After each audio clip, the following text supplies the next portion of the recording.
Hello, my fellow physical therapy and physical therapy assistants.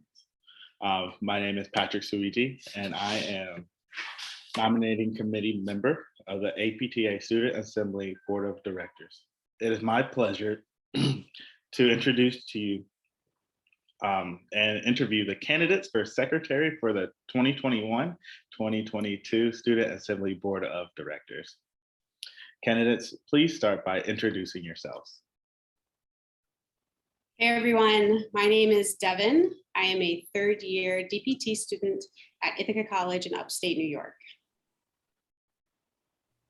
Hi everyone, my name is Kelly McCracken. I'm a third year DPT student at Toro University, Nevada in the suburbs of Las Vegas.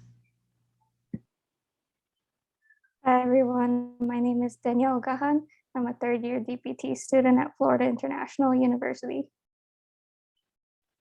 Fantastic. Well, now let's get started with the interview. Devin, you're up first. First question. How important is it for the student assembly to understand what their elected leaders are planning? I think it is super important for the student assembly to understand what their elected leaders are planning. For me, knowing what the future holds is what keeps me motivated. I love hearing about new research, networking opportunities, and continuing ed that I only have access to through APTA or other PT orgs outside of classes. Our student assembly should have access to all these things because these resources are only going to make us better PTs and PTAs. Making sure that we as a board clearly communicate what these opportunities offer our student assembly is one way we can get more students involved and excited about being APTA members. Thank you. Kelly, when students ask you, why are you involved with APTA, what do you tell them? So I'm involved with APTA because I have a passion for helping students get to know the profession better and provide networking opportunities for those students, along with exposing students to various sides of the profession that aren't commonly seen and haven't commonly been in practice until recent years. And seeing the other students' excitements through all of these talks and networking and continued involvement for serving the profession gets me excited to just continue being involved in providing the best care for patients in the clinic moving forward. Thank you. Danielle, how would you define servant leadership and the role of secretary? I've always thought of servant leadership as someone who puts others before themselves. So as the role of the secretary, it's being able to listen to the other individuals on the board and taking their feedback and opinions and being able to distribute that information to everybody on the board so that we're all working in a collaborative, efficient manner. Thank you. Devin, we're back to you. How would you keep members of the student board accountable to complete tasks in an efficient manner? Well, frequent reminders and constant communication are both key in holding everyone accountable to complete tasks efficiently. GroupMe is a great way to quickly relay information and check in with each other. Slack could be helpful in keeping conversations and attachments for specific projects all in one spot. And Google Workplace is great for working on something at the same time and helping someone else with their tasks when they need it. So platforms like these make remote collaboration very feasible, which our current board has already demonstrated. So I also plan to set the pace and lead by example by staying on top of my own deadlines. So I'd like to figure out what works well for everyone who's elected and then move forward with the best platforms that will allow us to stay looped together and collaborate efficiently. Thank you. Kelly, how do you balance giving encouragement with giving constructive criticism?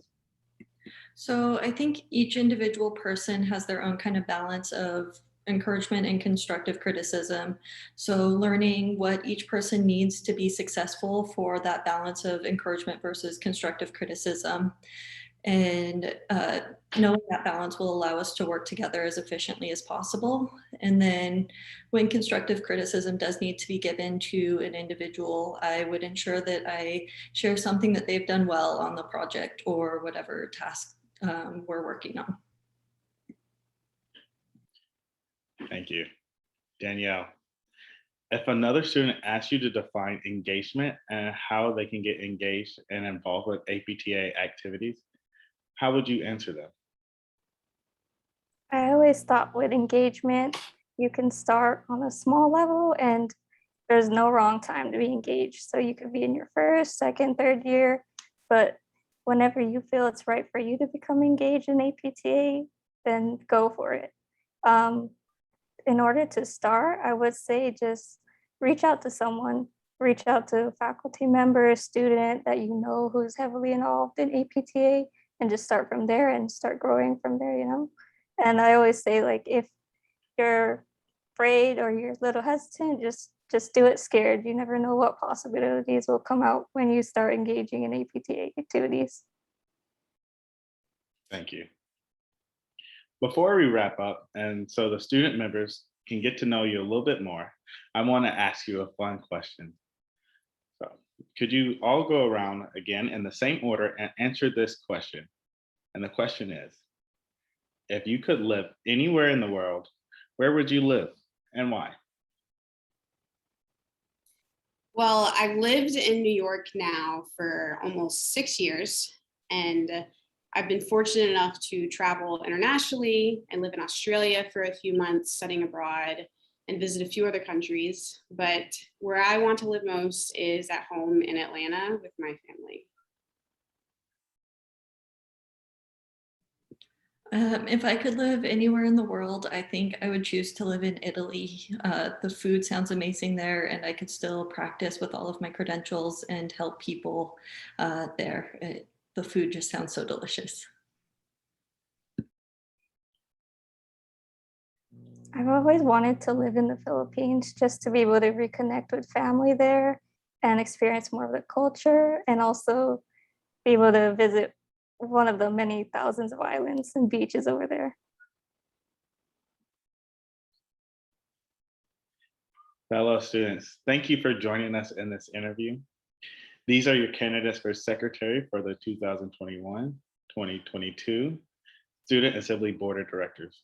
All student members are able to cast their votes between October 7th to November 6th on the candidate webpage found on apta.org. Thank you again for joining us. Till we meet again.